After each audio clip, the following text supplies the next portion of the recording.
Welcome to video number 13 in a series of tutorials meant to help you use our online church.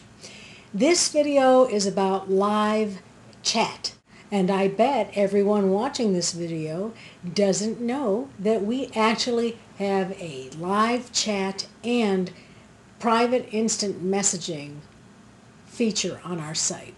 And the reason why you don't know is because the chat box is practically out of sight. Okay, let's look at the home page. See if you can find my cursor. It's to the left of our masthead where it says Unitarian Universalist Church of Arlington, Virginia at the top of the page. Okay, follow my cursor as I come all the way down to my browser window. Now, I'm in Firefox. I believe that this will show up the same for anyone in Safari, Chrome, Mozilla, and Explorer. If not, if it's not right here for you, look along the Chrome because it should be somewhere here. Anyway, for those of you who have this, Unitarian Universalist Church of Arlington chat. Now this means private chat. Only individuals who have sign-on rights to this site can participate in chat, and also they are the only ones who can use the private instant messaging. So when you look down here, you see that there are 6 individuals online. Let's go a little bit more to the right. You can see this little person icon and there's a green dot.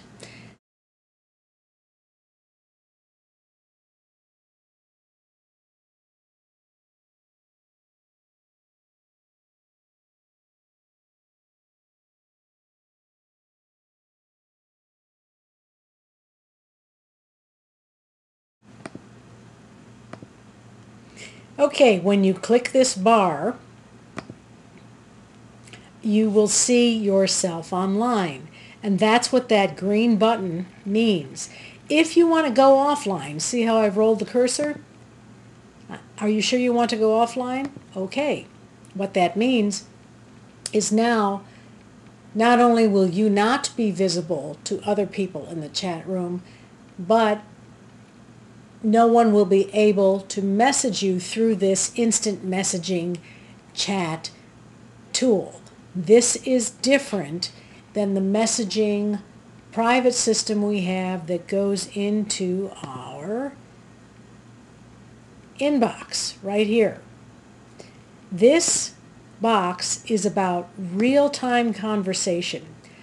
All of us are online right now. Bill, Bob, Cheryl, David, Yakamina. I am Reverend Linda. Now it could be that somebody walked away from their computer and they're on our site. So if they don't respond when you try to get them, it probably means that it means 2 things. They've either walked away or, like everyone else, no one has turned up the volume that tells you that a message has been, somebody has said something in the chat room, or whether a message has come to you live. Did you hear that? I'm going to do it again.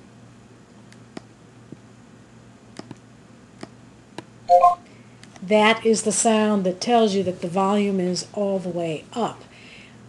Most likely, none of these individuals have their volume up. If they had their volume up, they would hear that a message has come in.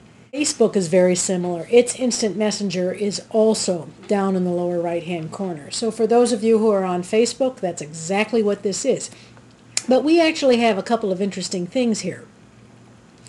This, by default, is a public chat. Every single one of these individuals, if they had their chat box open, would see this.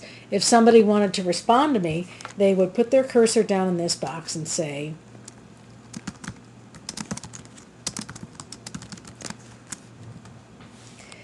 so you see how conversation goes on here, and all of these folks can be in a conversation.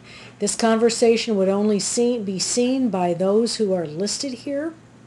So it's an open chat room for any of us who want to have a discussion. Now, if you want to talk to somebody individually, you can do that.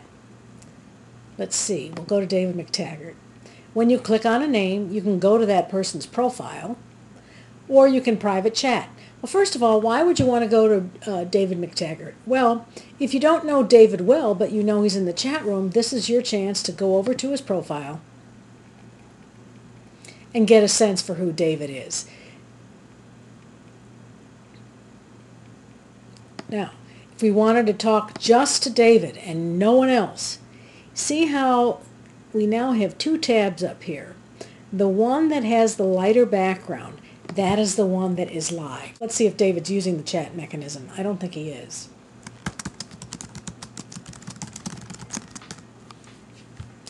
So for any of you who send text messages over your phone, or you used to have an instant messenger, or you still do, that has the buddy list or a contact list, it's essentially the same principle. You can instant message to somebody privately, but you can also chat publicly. So you click on main, and this takes you back to the box.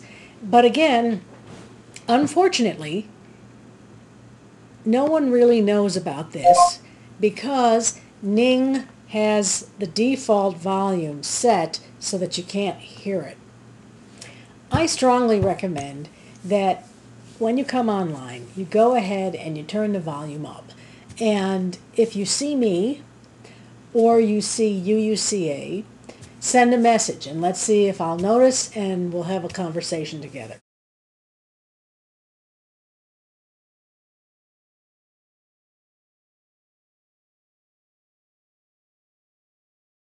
Say you don't like the fact that this window by default is docked or stuck to this right-hand corner.